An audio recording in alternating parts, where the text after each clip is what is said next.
Okay, so let's do the practice problems for lesson 8 here.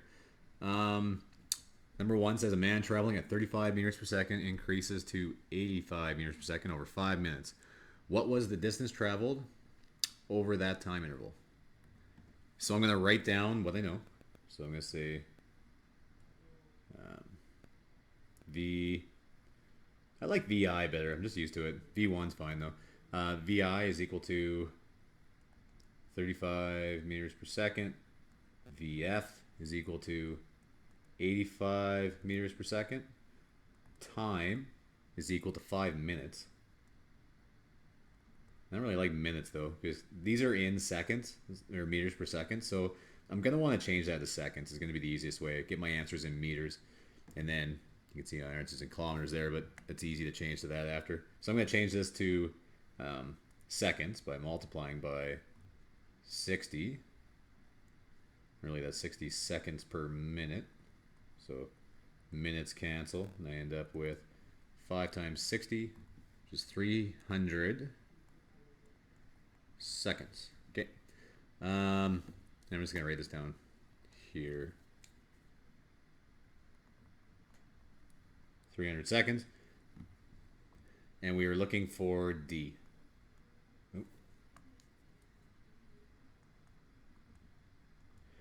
All right, so like I was saying before, in this, there's the one thing that doesn't even show up of the things we've been dealing with is acceleration. So I'll look at my formula sheet and say, okay, which of these formulas doesn't even have acceleration in it? This one does. That one does. This one doesn't. That must be the one that we're looking for. So I'm going to choose that one. So we're going to say D is equal to VF plus VI over 2 times T.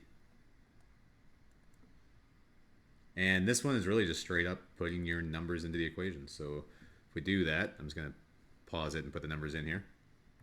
And I get for an answer, D is equal to 18,000 meters.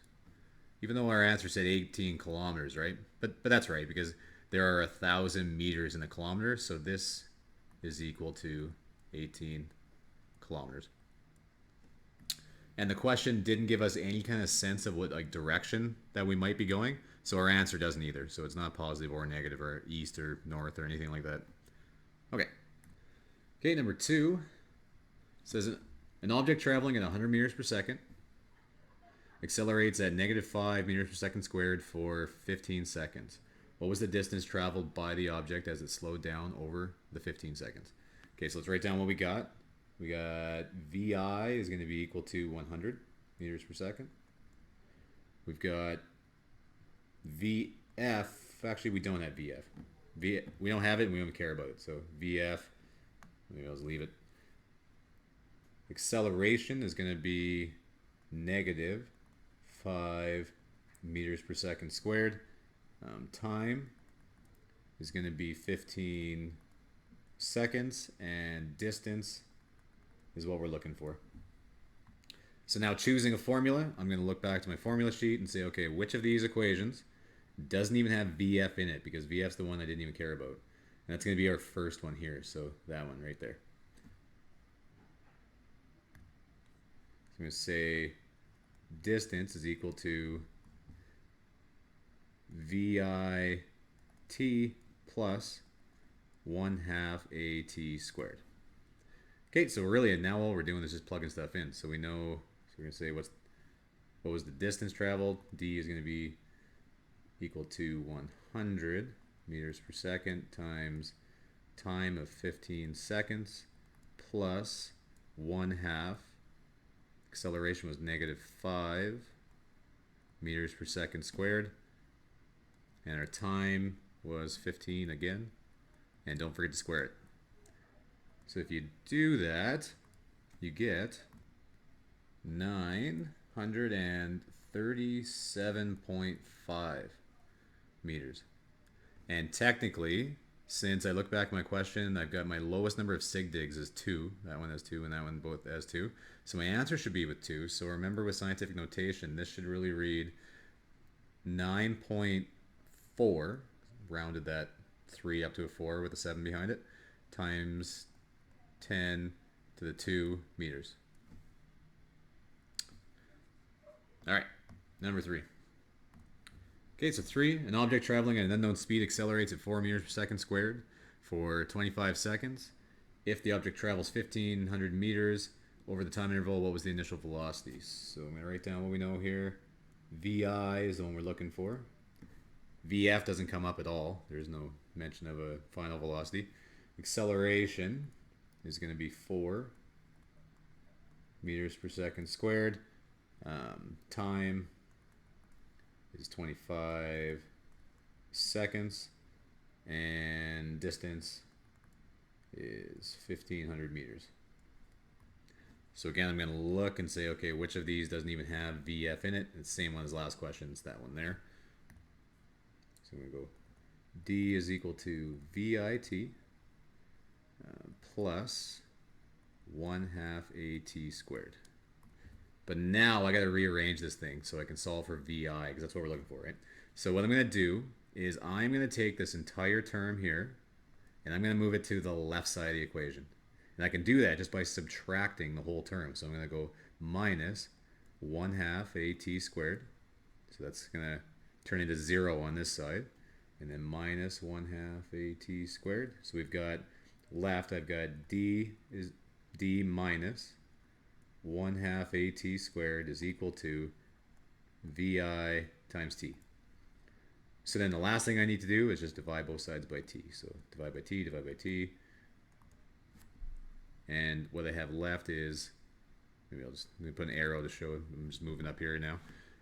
I'm going to write D, not equals, D minus 1/2 AT squared over T is equal to VI.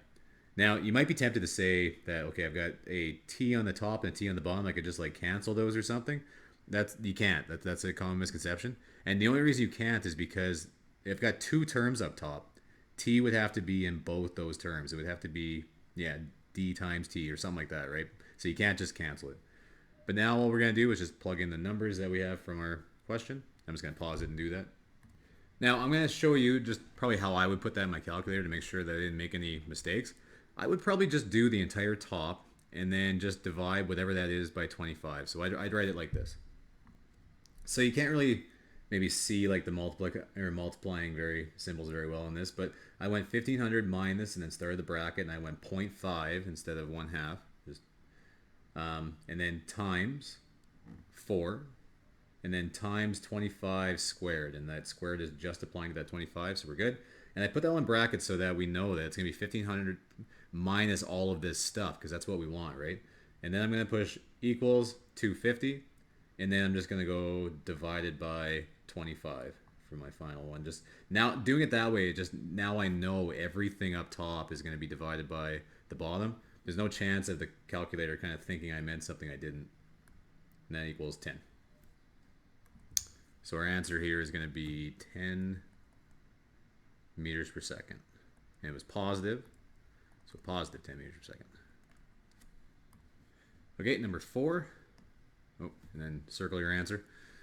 Number 4, a ball is dropped from a height of 3.5 meters into the hand of a person waiting below. The ball comes to rest in the person's hand over a distance of 0.25 meters. What was the acceleration of the ball when it landed in the person's hand?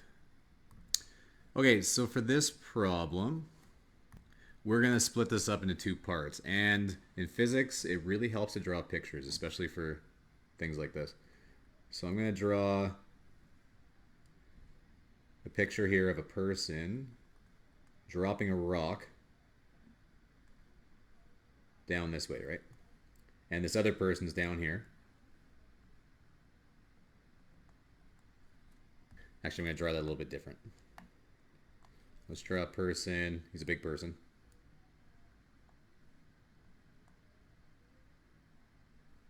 And his hand's going to come out like that. Okay, so part 1 of this problem, we know that the person up here is going to drop it. So we're going to say VI is equal to 0. Then what we're after in the end here, it says what was the acceleration of the ball when it landed in the person's hand. So what happens is that the ball ends up coming, it hits his hand, and then it drops another 0.25 meters, right, before it actually comes to a stop. So we want to know what's the acceleration when it touches that person's hand.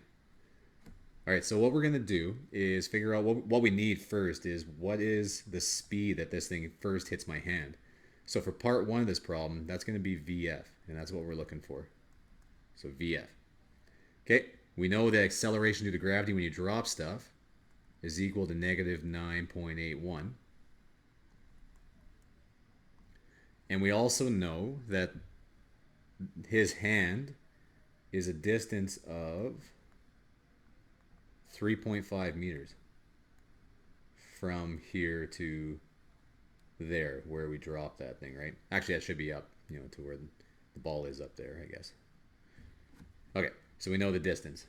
Okay, so we're going to call this part one.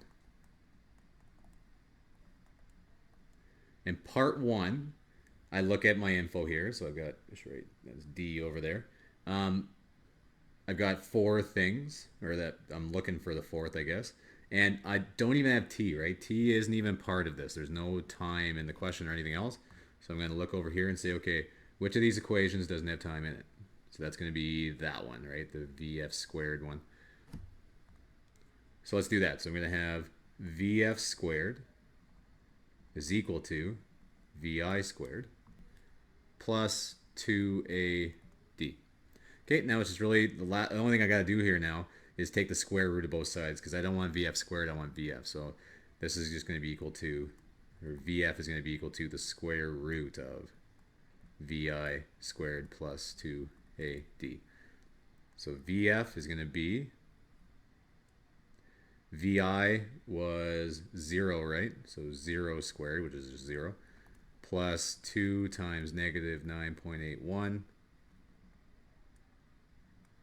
times a distance of 3.5 meters. So VF is going to be equal to, oh, and I made a little mistake. This should be negative 3.5 meters. You know how I caught myself on that? Was because I've got negative 9.8 meters, and I would have went 2 times negative 9.8 times 3.5, and I would have had a negative symbol underneath the square root. That's never going to happen. If you get that, that means you made a mistake. So that was the mistake there, because now I'm going to have a negative times a negative, I'm going to have a positive. So I'm going to get, if you do this here, you get the 68.6, or haven't taken the square root yet, but the square root of 68.67, which is 8.287. And I left a few more decimal places than I would probably want to here, just because I want to leave a string of decimal places until my final answer. So I'm going to leave it as that. That's probably good. I could have left a bunch more if I wanted to, but I'll leave it as that. I think I'll be accurate enough. So it's that meters per second. Okay, so that's part one. That's how fast this thing is going to be going when it hits his hand. Now what we got is like a new problem now. So I'm going to change my color here. It's part two. Now what we're going to have, I'm going to write down what we know for the second part. So this part is dealing with down here. Now, for that, I've got my person. And the ball hits his hand, and it's going to go until it finally stops, like down here, right? VF, the VF that we found there when it hit his hand, for part two now, that's going to be our new VI. Right? So that number I just found, that's going to be 8.287 meters per second. My VF here is going to be what? Well, it's going to be 0, right? Because this thing comes to a stop. So I got that. I also know my distance that it drops there is going to be 0.25 meters. And I'm looking for my acceleration. Okay, so I've got all my stuff labeled here. The only thing that doesn't come up again is is time. So we're going to use the same formula again. So I'm going to start out by writing that down. So it's going to be VF squared is equal to VI squared plus 2AD. But this time I'm looking for acceleration. So if you rearrange for acceleration, you get VF squared minus VI squared all over 2D.